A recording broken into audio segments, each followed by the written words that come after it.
जीवन ऊपर वाले का आपके लिए एक तोहफा है। भगवान ने आपको ये जीवन तोहफे के रूप में दिया है। ये तोहफा हाथ खोले बाहें पसारे आपका इंतजार कर रहा है, पर आप भी अजीब जिद्दी हो, एक हाथ भी ऊपर नहीं उठाते हो। इसलिए पढ़ना है कि ये जो खूबसूरत जीवन है इसको पूरी तरह से हम खुशी खुशी जी सकें।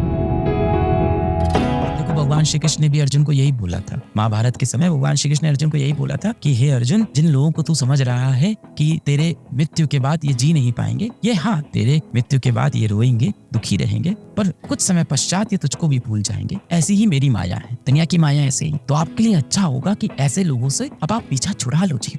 क्यों चीजों को इतना जटिल करना है? आप बहुत होनहार थे, आपको याद है आप कितने होनहार थे? आप बचपन में कितना अच्छा कर रहे थे अपनी पढ़ाई में, अपने खेल में। हो सकता हो आप बहुत अच्छे ओरेटर थे, स्पीचेस देते थे, आप बहुत अच्छे से खुद को रखते थे, हमेशा बाल झाड़ के खुद को ग्रूम करके रखते थे। क्या हालत बना ली बेटा आपने, किस चीज के? इसलिए भगवान श्री कृष्ण ने आपको ये जीवन दिया था। जीवन में प्रेम करना बुरी बात नहीं है, प्रेम करना बहुत अच्छी। आपके जीवन में भी ऐसे कई लोग हैं जो आपको बहुत प्रेम करते हैं, जो आपसे समय समय पूछते हैं कि बेटा रात का खाना खाया कि नहीं। जब आप उनसे बोलते हो कि मम्मी एक रोटी दे दो, तो वो 2 रोटी दे देते हैं। जिनसे आप जितना भी चिढ़ के बात कर लो, जितना भी गुस्से में बात कर लो, खुद आके आपसे कई बार माफी भी मांग लेते हैं। क्या हुआ, मुझसे नाराज हो क्या बेटा? जाहिर सी बात है कि वो आपसे बेतहाशा प्रेम करते हैं। तो ऐसे लोगों से प्रेम करो ना। यही है, आप सब जो मेरे से इतनी क्वेश्चन पूछते रहते हो, इन सब का जो सोल्यूशन है इन्हीं बेसिक चीजों में आप बचाओ। मैं यहाँ कोई स्ट्रेटजी लिख दूं मोटिवेट होने की, यहाँ कोई मैं मोटिवेशनल ज्ञान आपको दे दूं, उससे आप मोटिवेट हो जाओ, वो एनर्जी आपके अंदर 1-2 दिन रहेगी। बात आ गई है जो सत्य है वो सुनने की, उसको अब समझने की। अपने जीवन का सत्य समझो। कब तक इन चीजों को इग्नोर करते रहोगे, इन चीजों से भागते रहोगे? नहीं चलेगा ऐसे काम। बात आपको रीजन चाहिए, कारण चाहिए कि मैं क्यों पढ़ाई कर रहा हूँ, मैं क्यों मेहनत कर रहा हूँ, मैं क्यों यूं भागा जा रहा हूँ, दौड़ा जा रहा हूँ। आपको इसके पीछे का कारण चाहिए। देखिए, मोटिवेशन क्या है? ऐसे कोई पुड़िया में बंद करके तो मैं आपको दूंगा नहीं कि आप खा लोगे और आप मोटिवेट हो जाओगे। आपको कारण चाहिए कि आप क्यों इतनी मेहनत कर रहे हो,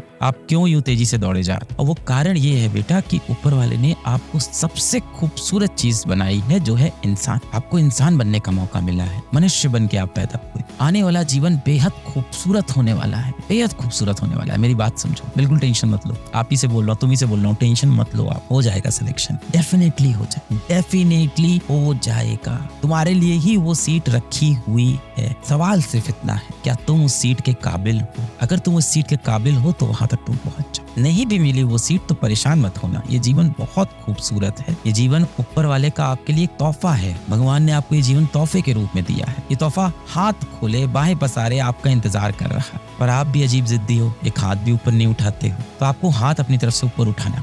किस लिए पढ़ूं सर? पढ़ लिख के बड़ा आदमी बनना है, मेहनत करना है, जीवन बहुत कठोर है, दुनिया में बहुत कंपटीशन है, मुझे लड़ना है, भिड़ना है, मुझे कुछ करके दिखाना है, वरना मैं गरीब मर जाऊंगा, वरना मुझे भीख मांगनी पड़ेगी, मेरा जीवन खराब हो जाएगा। नहीं भाई, इसलिए नहीं पढ़ना। इसलिए पढ़ना है कि इस जीवन का मजा ले। इसलिए पढ़ना है कि ये जो खूबसूरत जीवन है इसको पूरी तरह से हम खुशी खुशी जी सकें। खूबसूरत है वो लक्ष्य, बाहें खोल के आपका इंतजार कर रहा है। आपको सिर्फ हाथ बढ़ाना है। इतने काबिल बनो कि आपको किसी की आस ना रहे। बस जिंदगी में इतनी मेहनत करो कि आपके भविष्य में कोई काश